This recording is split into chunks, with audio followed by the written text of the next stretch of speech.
Coming up on today's Locked On Dodgers, the Dodgers lost two key pieces to free agency and didn't end up signing somebody. We'll talk about all that. We'll also talk about Max Muncy's UCL.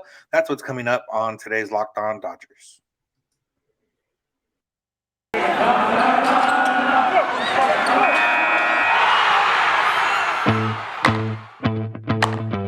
You are Locked On Dodgers, your daily Los Angeles Dodgers podcast. Part of the Locked On Podcast Network, your team every day.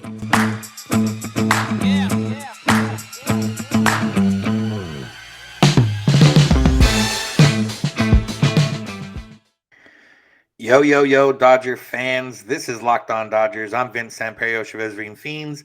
With me is Jeff Snider of Baseball Essential. And today we're going to talk about what happened on Monday.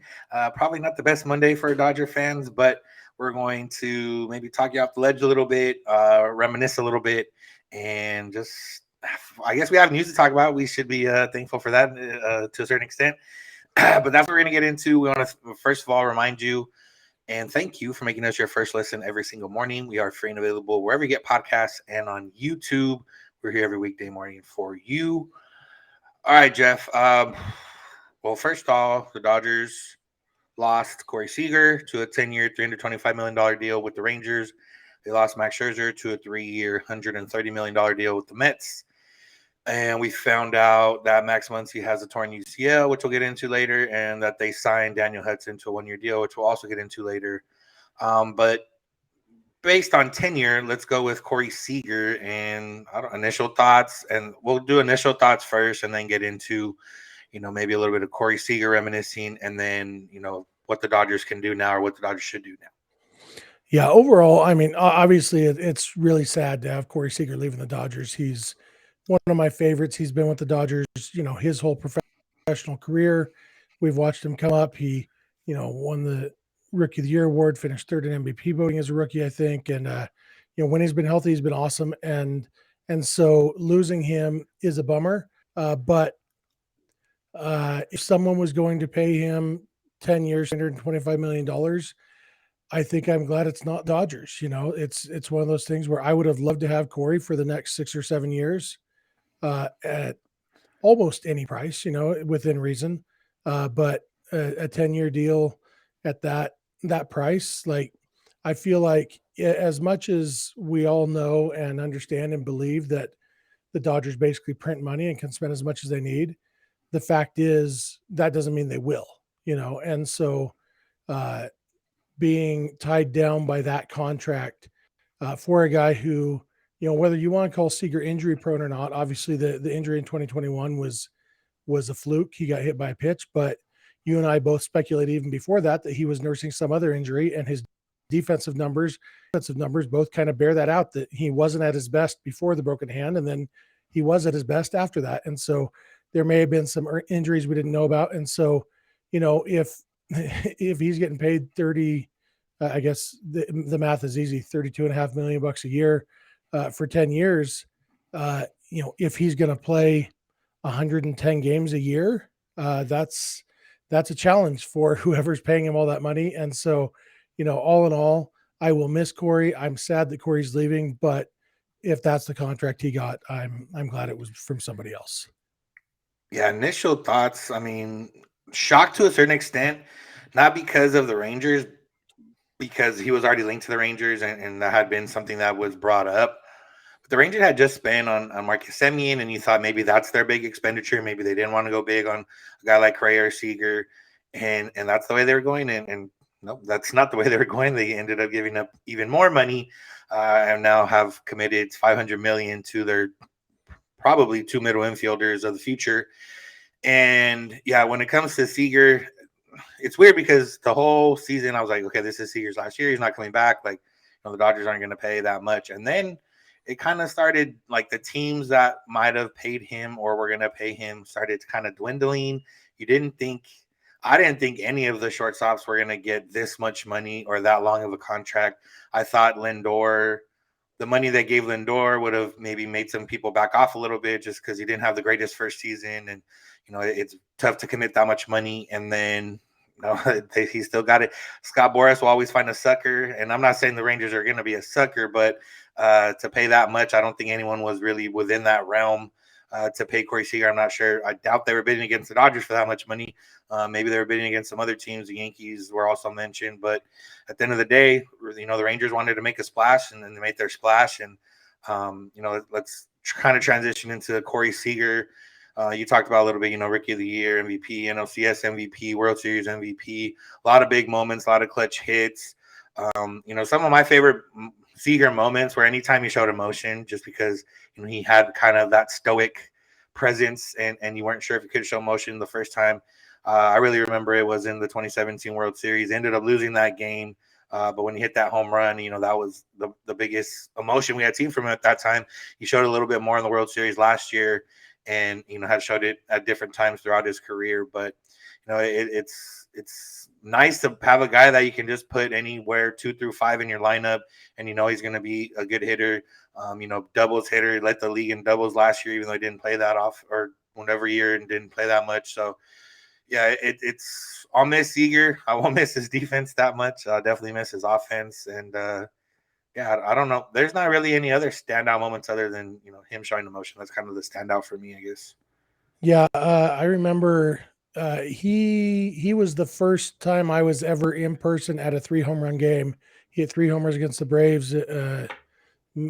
Maybe his rookie year, even 2015 or 2016 or 17, somewhere around I know there. he did it 16 or 17 because I was on a plane that game. Okay. Yeah. So I remember that was cool. He had another 3 homer game where he actually came up with a chance to homer for the cycle. Coming into his last at bat, he had a solo homer, a 2-run homer, and a 3-run homer. He came up with bases loaded, and he flied out to the warning track in left field. It was, Corey Seager, all in all, it's kind of interesting. Like you said, he doesn't show that much emotion. He's a guy who is kind of vanilla, and that could be boring, but he just has such a pretty swing. That's the thing I remember the most is that swing. It's one of my favorite swings in history. I know you grew up a Ken Griffey Jr. fan. Probably nothing's going to compare to Griffey's swing, but Corey Seager's swing is top 5 for me favorite swings of all time in baseball. It's just a beautiful swing. He hits righties and lefties. It's fun to watch, fun to see him come up and know, when he's right, he's probably going to hit one in the gap, and when he's wrong, he's going to roll over it and ground out to second base and hit into a double play or something. But when he's right, when he's healthy, watching him hit is very, very fun. Yeah, I'll definitely miss yelling, "What are you doing, Seegers?" when he swings at the first pitch and gets out. And, love you, Corey, when he swings at the first pitch and hits a double or hits it out. So, moving on from that, maybe we'll get into a little bit more Seager dive another time since we're going to have a lot of time on our hands. But just for today's purposes, since we have a lot to talk about, moving on to what the Dodgers should do, what the plan is now. Just straight up, Trey Turner easily slides into that shortstop role. They have him for 1 more year. I'm not sure if this, causes them to want to try to extend Turner ahead of time, or if it puts a little bit more priority on bringing him back if he has another good year. But just, first comes first on the field right now at this moment. Trey Turner moves over to short. Gavin Lux slots in at second. I think it does make Chris Taylor a little bit more, a little bit more of a priority than maybe it was before, just because there's not a lot of top tier talent left out there that would be fitting in a Chris Taylor role where he doesn't have to have an everyday spot. Yeah, I mean the 2 shortstops left on the market are Carlos Correa and Trevor Story, basically. Javi Baez, I guess. But with the Dodgers having Trey Turner already in place, they don't even necessarily need to go after a shortstop to replace Seager. Even if they do want to replace his bat, it opens up the door. I've been pushing since August for Freddie Freeman to come home to Southern California, and because everybody plays so many different positions, you can kind of replace Corey's bat at pretty much any position, and just put Trey Turner at shortstop. Yeah, I mean we will talk maybe a little bit about this, about like the doom and gloom kind of from some areas of social media today, but at the end of the day, it's Max Muncy at first, Gavin Lux at second, Trey Turner and Justin Turner on the left side. You got Mookie, Cody, and Pollock, and then you got Smith behind the plate. It's still a pretty one of the best lineups in baseball, even without Corey Seager. Obviously, would have been boosted with him, but as we saw last year, even with him, it doesn't necessarily mean they're going to score runs anyway. So, Yep. we'll see what happens. We'll maybe talk a little bit more on Seager, talk about Max Scherzer, what that means, and the implications there. So make sure to keep it locked on Dodgers. BetOnline has you covered all season with more props, more odds, and more lines than ever before. As football season continues its march to the playoffs, BetOnline remains your number one spot for all sports action this season. College football playoffs and finals coming up. You got the NFL season running into the extra week this week. So there's extra week of betting for you all. So head over to BetOnline on your laptop or mobile device right now and sign up and get a 50% welcome bonus on your first deposit. Just use the promo code Locked On to receive that welcome bonus. That's 50% bonus after your first deposit. Promo code Locked On at BetOnline. From basketball, football, NHL, boxing, and UFC, right to your favorite Vegas casino games. Don't wait to take advantage of all the amazing offers available for the 2021 season. BetOnline is the fastest and easiest way to bet all your favorite sports. BetOnline, where the game starts. After you're done making your bets, you can head over and look at DirecTV Stream. Does this sound familiar? You've got a device that lets you catch the game live, another one that lets you stream your favorite shows. You're watching sports highlights on your phone, and you got your neighbor's best friends log in for the good stuff. Well, now there's a simple way to get all that entertainment you love without the hassle, and it's called DirecTV Stream. Finally, a way to get your TV together. It brings your live TV and on-demand favorites together like never before, so you can watch everything all in one place. No more juggling remotes. No need to buy another device ever again. And the best part, there's no annual contract. So get rid of the clutter and the confusion and get your TV together with DirecTV Stream. You can learn more at directtv.com. That's directtv.com. Compatible device required. Content varies by package. All right, Jeff, anything else on the Seager front before we jump into the next free agent that departed ways with the Dodgers? The only other thing on the Seager front is more just interest on my part to see what this does to Carlos Correa's market, because I think Carlos Correa is a better player than Corey Seager. Not quite as good offensively probably, but significantly better defensively. And so just on pure value, you would expect Correa, if Seager's getting 325, you expect Correa to get even more than that. But I'm interested to see what Correa's baggage does to his market, if anything. Correa is interesting because, the Astros already made their offer, unless they're just kind of saying, hey, go out and try to find a better offer. And if not, come back to us and we'll talk to you. The Tigers were linked to him because of AJ Hinch, and they're ready to spend, but the other report said that they're maybe not looking to spend that much. So yeah, it's interesting if they're gonna be able to find someone that pays them that much. The Yankees are another team that has that kind of money, but they haven't really been linked to him as hard. And then he said all that stuff about Jeter's defense, which was true, but just kind of not out of pocket, just out of time. But either way, Max Scherzer, we talked about it on yesterday's episode a little bit, that he was close to a deal. That deal came to fruition this morning on Monday morning. 3 years, $130 million, breaks the record for average annual value on a contract, $43 million a year. And yeah, Jeff, the Mets, gave him the money. I don't think the Dodgers were ever going to give him that much money. And now the Dodgers have not another hole, but the rotation, we'll get into this in a little bit later, but the rotation loses the top guy, and the Mets out of top guy. Yeah, for sure. It's obviously a good move for the Mets, and it's a lot of money. I'm not surprised the Dodgers didn't match it. When I saw that it was only 3 years, I was a little more surprised. There was talk all day on Monday that the Mets were going to give Scherzer 4 years, and that didn't surprise me at all that the Dodgers weren't going to match that. But 3 years, even at that money, I was a little bit surprised, but still not overly surprised. Scherzer at his age, even though it's only 3 years, Scherzer could be really good for all 3 of those years, or he could be injury prone and starting to see a decline in his performance, and it could be an albatross of a contract. Now, a 3-year contract is not a terrible albatross. It's one that there's the light at the end of the tunnel is there from the beginning. But for a team like the Mets that, is trying to break through. It makes sense that it's a risk we're taking, but also it's a dangerous move for them.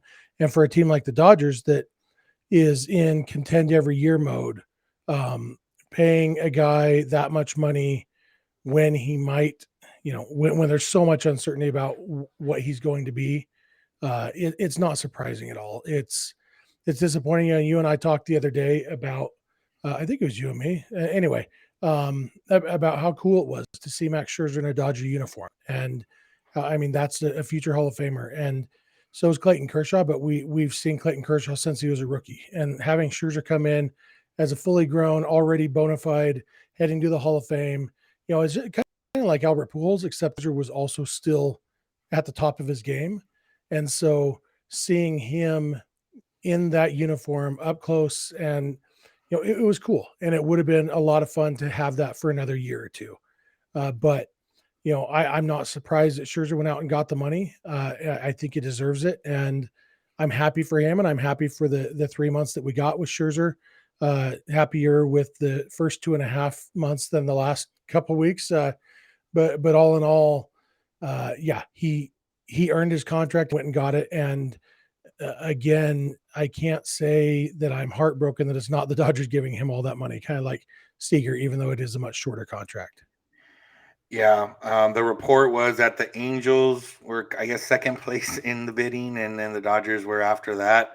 I would imagine the Dodgers offer was maybe like a 2-year deal, maybe higher annual average value, but not not that third year. But that's just speaking from speculation on what I think the Dodgers were thinking.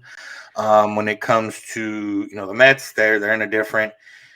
And I tweeted this out, and I talked about it yesterday. You can't really compete with someone overpaying, and while the Dodgers technically yes can compete with someone overpaying, it's a matter of even if you're a millionaire, you're not out there buying the everything luxury. You have to cut some costs somewhere, and right here, this is at the end of the day, Max Scherzer is more of a luxury than a necessity. Obviously, yes, the rotation, they need guys right now, they need bodies, but when you have two other guys that finished top 7 in Cy Young voting, you don't necessarily need a third guy into that top 7 of Cy Young voting in order to compete. So that's kind of what it came down to for the Dodgers. And then, when it flipping that into what else happened, Robbie Ray, who could have been a potential guy the Dodgers went after, he's signing with the Mariners. So that takes the probably the next biggest arm off the free agent market. Now you're down to Marcus Stroman, Carlos Rodon, and then you get down into a different tier of pitchers that are more like Andrew Heaney types rather than guys that are going to carry your team. And I talked about the trade with the A's. There's been links with the Reds as well because they're selling. But Jeff, right now that it's Buehler, Julio, Heaney, Gonsolin, and Price, I guess technically a rotation with Pepio and Andre Jackson right there, with a couple other guys maybe right behind them. But what can the Dodgers do? What should the Dodgers do? Or what do you think? Is what gears are turning in Friedman's head right now in terms of getting this rotation? Yeah, Obviously Kershaw. I didn't mention. Yeah, one big elephant in the room is Kershaw, with us not having any idea what his health situation is, what his, where his mind is on where he wants to play, if he wants to play, all those things. And I assume the Dodgers know more than we do about that, but they might not know a ton more than we do at this point. And so, Kershaw, even if he's not at peak Kershaw, he does feel he's a pretty darn good number 3 starter. And so if he's healthy. So that's obviously one, but yeah, they need to be in the market for at least one more starting pitcher, maybe 2. Carlos Rodon definitely interests me, and some of those guys that the Reds have, Sonny Gray and or Luis Castillo, interest me. It seems like it might be a trade market thing for them at this point to go get some guys because, like you said, the free agent market other than Carlos Rodon is not super inspiring right now, and yeah, and that's where, it would be nice to have Max Scherzer, even though he is a luxury, he's a pretty darn good luxury. And, with it not being our money, yeah, pay the guy. I like the idea of them not being hamstrung financially. And for me, it's not even, I've talked about this with Bryce Harper and other guys before. It's not even the money. It's the baseball aspect of, if you're paying a guy a bunch of money, if you're paying Max Scherzer, if they had signed Scherzer, they're paying him $40 million a year and he struggles. It's like, okay, is he just having a couple bad weeks or is he bad now? Are we seeing the decline? And you can't figure that out right away. You have to kind of let it go. And when it's a legend like Scherzer, a Hall of Famer, you got to let it go a little bit longer. And by that point, it's like a contract like that really can ruin a season if you spend, oh, we gave, 32 starts to this guy who ended up having a 5 ERA because, he's a legend. He's Max Scherzer. We're paying him a ton of money. It's almost like you're better off with a guy who is just injury prone. Like when they signed AJ Pollock. You remember we did the episode where we said let's talk ourselves into AJ Pollock, and one of the points I made was when he's healthy, he's good, and when he's not healthy, he's not on the roster, so you don't have to play him. And for the most part, that's been true with Pollock. And so that's almost the kind of guy you'd rather have an injury prone guy than a guy whose actual effectiveness is a question mark. And so, going after a guy like, I can't even think of a good example, but Andrew Heaney maybe fits that bill a little bit. A guy who obviously he's not a big name. If he's ineffective, you can just bench him. But if you're going after like Clayton Kershaw, obviously when he's healthy, he's very, very good.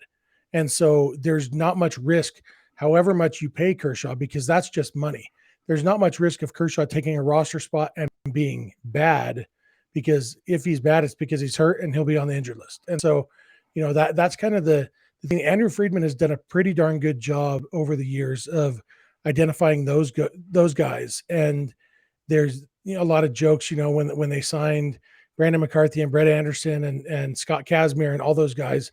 It's like, yeah, those guys didn't necessarily work out, but they also weren't making a bunch of bad starts because they were either pitching well or they were hurt. And that's kind of what you want. And so, when they're looking at guys to bring in, I think that's going to be kind of the focus. I think they're more likely to take a risk on an injury prone guy than on a guy whose effectiveness is going to be in question. Yeah, I have a point. I have an extra point on that, but real quick, just want to once again remind you to make us your first listen every single weekday morning. We're available wherever you get podcasts and on YouTube. And if you already do so, thank you. One guy that maybe fits that bill is Rich Hill. I saw his name thrown around a lot. He is a free agent. He's one of those guys. It's a matter of, I don't know, there's not a lot of horses out there right now. It's a matter of, do you sign 3-4 guys that maybe could patch together the 4 and 5 spots in your rotation, if need be, and maybe go about it that way. They did sign Daniel Hudson. Maybe they go about it with a strong bullpen again. Maybe they have faith in Pepio or maybe in Andre Jackson to fill that role. There's still a lot to be seen, and what we've seen with Friedman. Yeah, the Reds and A's are the ones that everyone's talking about, but he might finesse another trade. It's probably not going to happen right now, and it probably won't happen until after the lockout. But I can guarantee you that the rotation won't be Buehler, Julio, Heaney, Gonsolin, and Price or Pepio when it comes to opening day. So we're just going to have to wait and see. That does transition us. I mentioned Daniel Hudson. Daniel Hudson did sign a 1-year deal with the Dodgers. And then later on, it was Corey Knebel who had serious interest from the Phillies. I don't think he ever actually signed yet, but that there was interest there. So maybe that's kind of the flip-flop right there of Daniel Hudson and Knebel. He was not good in the first time he was a Dodger. Then he ended up being really good and shut down the Dodgers in the NODS in 2019, and then has been pretty good to solid since then. A guy that probably isn't going to fill this 8th inning role, but a guy who can definitely fill a 6th, 7th inning role for the Dodgers. Yeah, I'm hoping that this doesn't rule them out on Corey Knebel. I really like Knebel. I'd like him to come back. Obviously, Kenley Jansen's still a big question mark there too. Actually, the Phillies signing Knebel might make it more likely that Kenley comes back, just because the Phillies are looking for a closer and maybe one of Jansen's big suitors. And if the way they're luring Knebel is by telling him we have a closer role available, maybe that means they don't have one available for Jansen. But I'd like to have both of those guys back with the Dodgers, even with the addition of Daniel Hudson.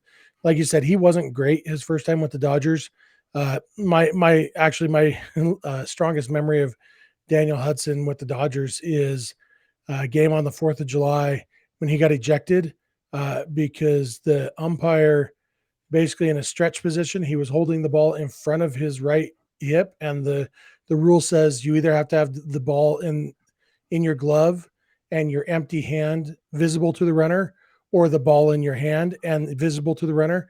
And so he was kind of hiding it from the runner, which is technically against the rules. And the umpire uh, told him he had to show it. And instead of just changing his stretch approach, he just instead did the same thing and told the umpire to uh, go play with himself in the street or something, and got himself ejected.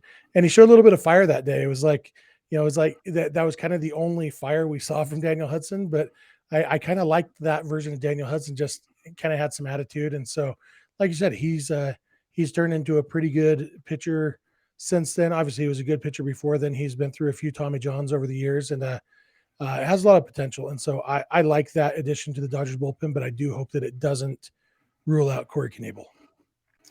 Yeah. We'll see what happens there. I don't know if there'll be any more signing. Maybe Tuesday we'll get a couple more signings, but the physical would have to come in right after that. So that's why they said Monday night there might have been a flurry. There wasn't quite the flurry that we thought. Javi Baez, Chris Bryant have been mentioned, but they haven't really gotten anywhere. So we'll see what happens on the MLB free agency front and Dodgers specific. But the other big story that we weren't expecting comes from an interview with Alana Rizzo on MLB Network with Max Muncy, where he said that he had a torn UCL, and something that we had not heard of, and something that's, I guess, slightly concerning. He said he's not progressing as good as he wanted to. I guess the one positive is that usually UCLs don't affect your hitting, and since Max Muncy's, it's on his left arm, not his throwing arm, I don't think he needs surgery, which I would imagine so, because it would have been a bigger deal. So at the end of the day, it's just a matter of him feeling better. But kind of interesting that, I mean, not in the Dodgers, didn't want to show their cards, said that Max Muncy could have a chance of playing in the World Series, and they kept that front up the entire time. But yeah, kind of wild that it comes out now. Yeah, a left-handed hitter and right-handed thrower kind of means his right arm is dominant in everything he does. The right arm provides the power on your swing. As a lefty, left arm is more for guiding the bat. And so, even to the extent that a UCL would affect your hitting, I assume it would be on that drag on the right arm. And so the fact that it's his left arm is probably a good sign. And I just keep telling myself, I think there's a reason we hadn't heard this. And I think it's because it's not a huge deal. Obviously, maybe that's wishful thinking on my part. But if it was something that needed surgery, he would have had surgery already. If it was something that, I don't know, not like the Dodgers are totally forthcoming with their injuries all the time, but I'm going to remain optimistic. I don't think it's going to be, the fact that it's only been a month and a half. And so even if it takes another 2 months, he's still ready and plenty of time for spring training. And that's assuming spring training starts on time. And so, all in all, I'm hoping this is a non-issue. It is interesting that they specifically said back on October 5th that there's no torn UCL. And, Bob Nightingale was getting dunked on because he tweeted that out, but he was just tweeting out the words that Dave Roberts said. So they said no tear in the UCL. So I don't know if that was something they discovered later. I don't know if that was, it could even just be Max Muncy just using words, maybe it was a strained UCL or a partial tear or something, maybe it's not as big a deal as even it sounded like what he said. I have no way of knowing, but all in all, I'm going to keep telling myself that Max Muncy is going to be just fine in time for spring training and opening day. I mean, Ohtani was hitting with a torn UCL, right? Yeah. Like a couple years ago. So, and that was his right arm, which he's same righty thrower, lefty hitter, and he didn't seem to have too big of an issue. So yeah, I'm not too concerned since it is his left arm. I'm glad it was his left arm and not his right arm, because we've already seen the Dodgers. They lost Corey Seager to that. They even lost Carl Crawford to that, I think, for a little bit. So, yeah, just interesting. surprised Muncy took that interview. He must really like Lana, or maybe the Dodgers kind of, I don't know how those things go about, but he didn't seem the jolliest of guys in that interview anyways. And I heard he wasn't the jolliest of guys in the Dodgers Zoom party the other day. So maybe he's frustrated as well that it's not progressing as fast as he was. But either way, I guess we can talk real quick too, just on that front. The Freddie Freeman pitch. I know you made it before, but it makes a little more sense now with Seager gone. It's very easy to slide over Muncy to second base, you would think, and the Dodgers could add a big lefty bat back to the middle of their lineup. It's hard to see him leaving the Braves, but if they're not going to give him that 6 year, and maybe the Dodgers do, or give him a shorter deal with bigger money, it's very possible they could maybe lure that away. I don't know if that's on their radar, but I'm sure they've at least talked about it. Yeah, and they have to have, and and again, that comes down to them knowing more about Muncy's situation than we do. If there's any doubt about Muncy being ready for opening day, I have to imagine they're talking very seriously about Freddie Freeman. And Freeman, he's a guy who you make room for in the lineup. I've said that before. Whether that's moving Muncy over to second base, or moving Muncy to second, turn Lux into an outfielder or a Chris Taylor type utility man, putting somebody at third base, using Justin Turner as the DH, whatever it is. Freddie Freeman is a guy you make room for. He is one of the best hitters in baseball. He's a great dude. Everything about Freddie Freeman. The only bad thing about him is he doesn't wear Dodger blue, and that's easily rectified. Yeah, so we can throw that on the radar now. Like I said, the deadline is December 1st, which is Wednesday. All signings would have to be done by then, theoretically. I think they can extend it, but it usually doesn't happen, like where they can let free agency extend a little bit and push the date back, but I don't think that's going to happen. So by Wednesday, guys are signed. If not, Thursday, the lockout technically starts. It's not a huge deal right now because games aren't being missed, but it's definitely something to watch. We have a lot more to talk about of other things that kind of happen around the league, or other, playoff proposal and things like that. But we'll get into that the rest of this week. We have a special guest also this week. So we'll see what happens with free agency. So tomorrow's episode will either be probably with a guest or talking about more free agency things that happened. But Jeff, you got anything else before we head out? No, I was just looking at Rich Hill when you were talking about him. He hasn't had a bad season since 2013, and he hasn't had a bad season as a starter since 2009. Like, he has been at least above average. Last year was his worst season. He had a 103 ERA plus. Like, at age 954, he was still an above average pitcher. And so, like you said, I'm on board with Rich Hill. If he's one of those guys who, when he's healthy, he's good. So bring it on. I'm down for that as well. Maybe we'll get into that a little bit more in a later episode. But thank you for making Locked On Dodgers your first listen every day. Like I said, a lot of stuff coming up this week between free agency, other news, and a special guest. Make sure to make your second listen Locked On Bets, your daily one-stop shop for all gambling needs. Locked On Bets is hosted by your boy Q with expert analysis and insight from Lee Sterling. It's free and available on all platforms. That's going to do it from us. We are Locked On Dodgers. You can find us on YouTube or wherever you find podcasts. You can find us on social media, Twitter and Instagram at Locked On Dodgers. You can find Jeff on Twitter at Snydog, and I'm at Vince Samperio. DMs are open on all those accounts for all questions, comments, concerns.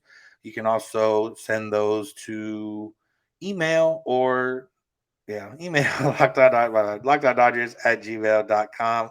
You can always leave us a voicemail or send us a text at 323-863-5625. We're here every weekday morning, and we hope you'll be with us when you get in your car. If you're at home, tell your smart device, play podcast Locked On Dodgers. And remember, you don't have to agree. You just have to listen. Have a good one. We'll talk to you tomorrow.